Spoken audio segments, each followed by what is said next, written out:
Hello আমার প্রিয় ছাত্র এবং ছাত্রীরা, আশা করি তোমরা খুবই ভালো আছো। আজ আমি তোমাদের সামনে একটি নতুন ভিডিও নিয়ে আসলাম। ভিডিওটা খুবই ইম্পোর্টেন্ট, যারা এসএসসি এক্সাম দেবে তোমাদের জন্য খুবই ইম্পোর্টেন্ট। তোমাদের এখান থেকে রচনা আসবে পরীক্ষাতে কমন, ভেরি, ভেরি ইম্পোর্টেন্ট রচনা। সবার সাথে ভিডিওটা শেয়ার করে দেবে। আর আমার অন্য ভিডিওগুলো যদি না দেখে থাকো ডেসক্রিপশন বক্সে লিঙ্ক দিয়ে দেবো। সকল ভিডিও দেখে নেবে। আমি কোয়েশ্চেন আনসারের ভিডিও যেগুলো আনসার প্রশ্ন যেগুলো আসবে পরীক্ষাতে সবগুলো দিয়ে দিয়েছি।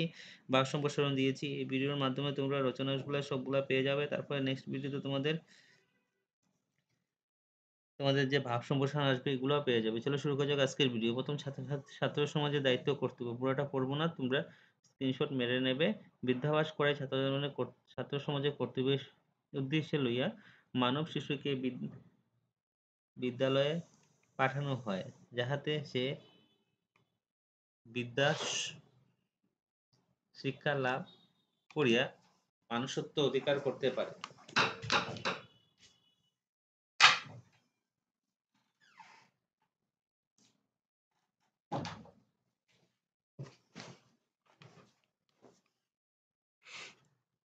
কিন্তু শিক্ষা লাভের উদ্দেশ্য যদি মানুষত্ব পূর্ণ বিকাশ বলিয়া ধরা হয়, তাহা হইলে তাহা কথা স্বীকার করিতে হইবে যে কেবলমাত্র পুঁথিগত বিদ্যা আয়ত্ত করিলেই তাহা সিদ্ধ হয় না। মানব জীবনে অসংখ্য কর্তব্য ও দায়িত্ব পালনের কথা বলা হয়েছে। শিক্ষা লাভের পাশাপাশি ওই সমস্ত দায়িত্ব কর্তব্য প্রতিফলনে ছাত্র সমাজের মানসিকতায় ফুটিয়া উঠতে হইবে। এরকম করে পুরোটা পড়ে নেবে। এবং লাস্টে যেমন ছাত্র জীবনে অর্জন করিতে হয় সভ্যতা, ন্যায়, নিষ্ঠা, ক্ষমতা, উদারতা প্রভৃতি চরিত্রের গুণাবলী। কিশোর মানে ওই সমস্ত গুণাবলী একবার মুদ্রিত হইলে ইহার মাধুর্য আজীবন ব্যক্ত থাকে। চরিত্রহীন বিদ্যা কোনো কালেই মান্য হয় না। এজন্য বিদ্যার্থী জীবনে চরিত্র গঠনের একটি প্রধান কর্ম। তারপর দেখো, অধ্যয়নে ছাত্র সমাজের প্রাথমিক কর্তব্য ব্রত, ইহাকে অবলম্বন করিয়া জীবনে সর্বতোমুখী বিকাশ সম্ভব হইয়া থাকে। সমাজের কর্তব্য তথা দায়িত্ব বিকাশকালে হইলে ছাত্র জীবন। কেবল পরীক্ষায় উত্তীর্ণ হওয়া ছাত্র সমাজের উদ্দেশ্য নহে, ইহা মহৎ লক্ষ্যে পৌঁছবার একটি উপায় মাত্র। কেননা গ্রন্থের সহায়তায় জীবনে পূর্ণ হয় না, কেবল সমৃদ্ধ হয়। তাই পুঁথিগত বিদ্যা শিক্ষার সঙ্গে বৃহত্তর জীবনের সার্থক ও সুন্দর হইয়া ওঠে। তারপর দেখো আরেকটা প্রশ্ন, সভ্যতার অগ্রগতিতে বিজ্ঞানের ভূমিকা। বিজ্ঞানের উপর যে কোনো কিছু এটা বসিয়ে নেবে, এটা দিলে হয়ে যাবে। বৃদ্ধি ও মানব শক্তিতে মানুষ অনন্য। মানুষ যাবতীয় অগণন প্রাণীকে অতিক্রম করিয়া তাহার বুদ্ধি প্রাচুর্য, দেহ সমস্ত পশুর সংকীর্ণ স্থবির জীবনযাপনের অভিশাপ হইতে মুক্তি দিয়াছে। মানুষ যাহা পাইয়াছে শুধু তাহাই সে তৃপ্ত নহে, সে আয়ত্ত পাইতে চায়, জানিতে চায়। তাহার অপূর্ব অভিলাষ মানুষকে আরো বেশি শক্তি করিয়া কর্মচঞ্চল রাখিয়াছে। ক্রমে ক্রমে মানুষ প্রকৃতির দাসত্ব হইতে মুক্ত হইয়া তাদের জীবন নির্বাহের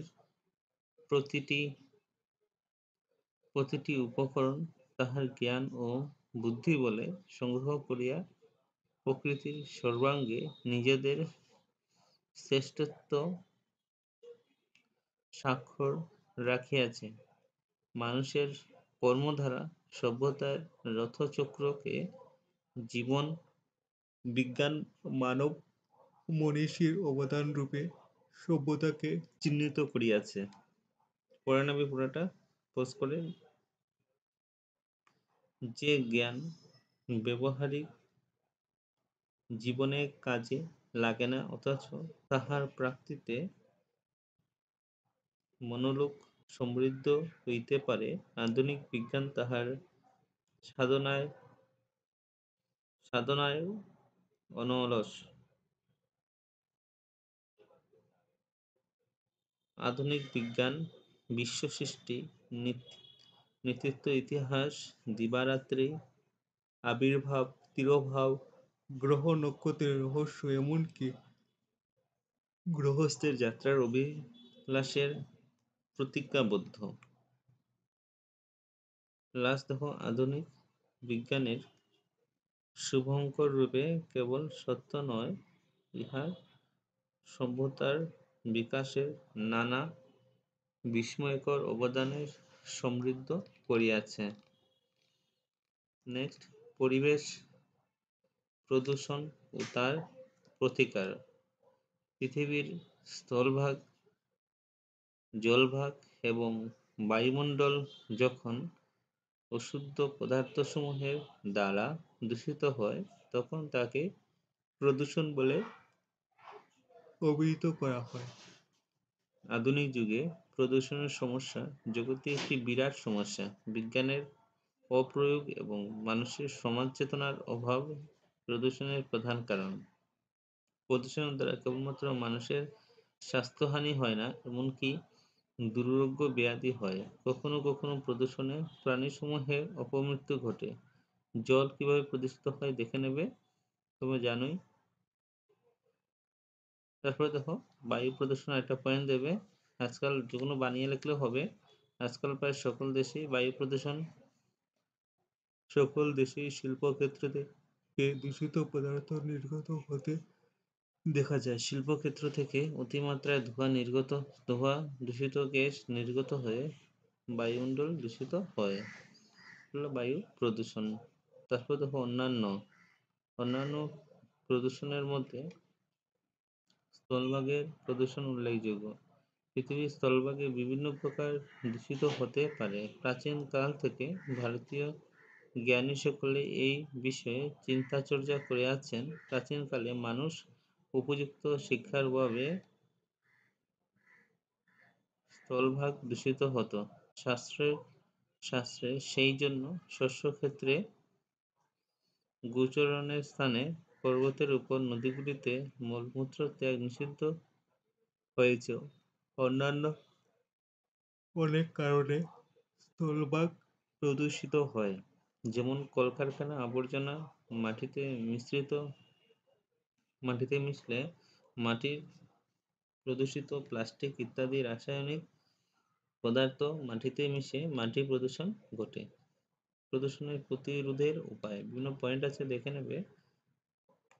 যেখানে সেখানে অপকারী বস্তু নিক্ষেপ করা উচিত নয়, এরকম করে পয়েন্টগুলো দেখে নেবে। শব্দ প্রদূষণ কিভাবে রোখা যায়। তারপর লাস্ট, উপসংহার হলো, ঈশ্বরের এই অম্লান সুন্দর পৃথিবীতে আমাদের প্রেরণ করেছে, কিন্তু অবশেষে সুখের আশায় তার পবিত্রতা, সৌন্দর্যতা ধ্বংস করে চলেছে। তাই আমাদের সকলের উচিত যেভাবেই হোক না প্রদূষণের পরিমাণ হ্রাস করা। তারপরে দেখো, সভ্যতার অগ্রগতিতে বিজ্ঞানের ভূমিকা। আগে যেটা ছিল এটাও লিখতে পারো বা এটাও লিখতে পারো, এটা আমি যে কোনো একটা লিখতে পারো, পোজ করে লিখে নেবে।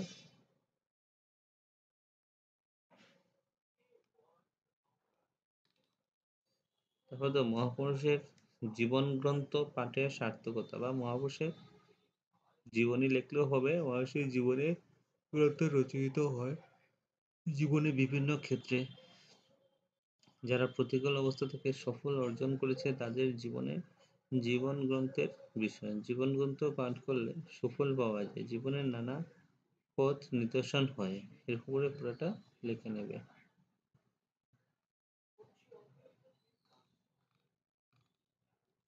অসমের প্রাকৃতিক সম্পদ, প্রথম ভূমিকা লিখবে।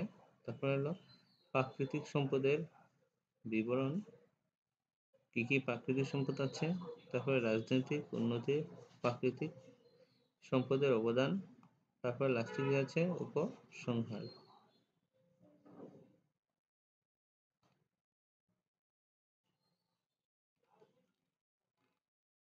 তারপর অসময়ে বেকার সমস্যার সমাধানের উপায়। প্রথম ভূমিকা বেকারের শ্রেণী ও পরিসর। তারপরে বেকার সমস্যার কুফল। বেকার সমস্যার কী কী কুফল আছে এটাটাও ইম্পর্টেন্ট। কী কী কুফল আছে দেখে নেবে। তারপরে বেকার সমস্যার কারণ। বেকার সমস্যার কারণটা কি, এরপরে সমাধানের উপায়, আর লাস্টের পয়েন্ট হলো উপসংহার। তারপরে দেখো অসমের পর্যটন শিল্প, বর্তমান অবস্থান ও ভবিষ্যৎ সম্ভাবনা, ভেরি ইম্পর্টেন্ট। প্রথম ভূমিকা লাগবে অসমের পর্যটন কেন্দ্র ও দ্রষ্টব্য স্থান। কি কি স্থানে তো পর্যটন কেন্দ্র আছে এটা। তারপর পর্যটনের উন্নয়ন সম্ভাবনা, তার লাস্টের পয়েন্ট হলো উপসংহার। পড়ছে না তোমরা পড়ে নেবে, পজ করে লিখে নেবে। তারপরে নেক্সট দেখো অসমের বন্যা ও তার প্রতিকার। অসমের বন্যা কিভাবে হয়, বেশি বৃষ্টিপাতের ফলেই নদীর পাড় ভরে কি হয়, বন্যা হয়। পজ করে লিখে নেবে।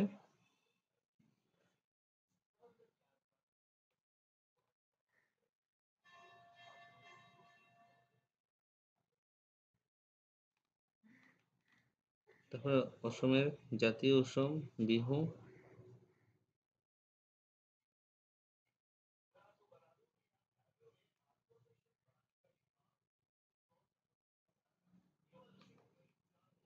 এগুলো সবগুলো তোমাদের রচনা বাংলা এসে। এখান থেকে পড়লে আশা করি কমন পেয়ে যাবে। ভিডিওটা ভালো লেগে থাকলে এটা লাইক করে দেবে, সবার সাথে ভিডিওটাকে শেয়ার করে দেবে এবং ডিসক্রিপশন বক্সে একটা লিঙ্ক পেয়ে যাবে। চন্দ্রযান 3 আসতে পারে মহাকাশ বিশ্বের কি করেছে, এটা বিশ্বে আসতে পারে চন্দ্রযান 3।